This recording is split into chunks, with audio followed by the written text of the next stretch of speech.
بله سلام علیکم. سلام علیکم. علیکم السلام و رحمت الله. آقا من میخواستم سنی بشم، چیکار کنم؟ لازم نیست سنی بشید، این اسما هیچ فرق نمیکنه. شیعه باشید، شیعه واقعی باشید. کی گفته که شما سنی بشید؟ همه دروغ برادر من، همه دروغ میگن آقا.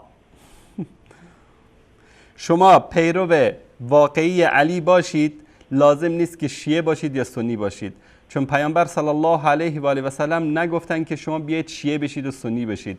گفتن ادخلوا فی السلم کافه، همتون مسلمان باشید. آقای انصاری قربونت برم، اینو نکن. از اون بالا همه دروغ، همه به ما دروغ، توهین، همه چیز رو میگم، به جز حقیقت به ما نمیگن اینا. الله المستعان. الله المستعان. برادر گرامی، چیکار کنم من؟ شما قرآن بخوانید. قرآن بخوانید. بله. قرآن کریم الله سبحانه و تعالی در شروع قرآن میگه که هدن للمتقین. این کتاب هدایت است برای انسانهای پرهیزگار. چون امروز من به شما بگم والا بخاری بخونید، صحیح مسلم بخونید، نمیدونم فلان بخونید، این بخونید، اونا به شما میگن نه، نمیدونم اصول کافی بخونید، بهار الانوار بخونید. قرآن تنها کتابی است که من و تو در موردش اختلاف نداریم که کلام الله سبحانه و تعالی است. درسته یا نه؟ قرآن بخونید. قرآن بخونید، به آنچه که در قرآن گفته عمل بکنید.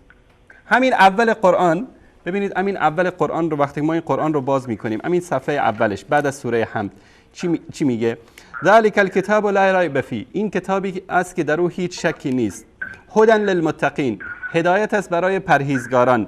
پرهیزگاران چه کسانی هستند؟ الذین یؤمنون بالغیب و یقیمون الصلاة و مما رزقناهم ينفقون.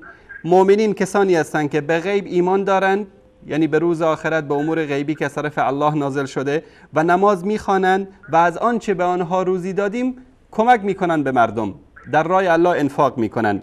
والذین یؤمنون بما انزل الیک و ما انزل من قبلک و بالآخرة هم یوقنون.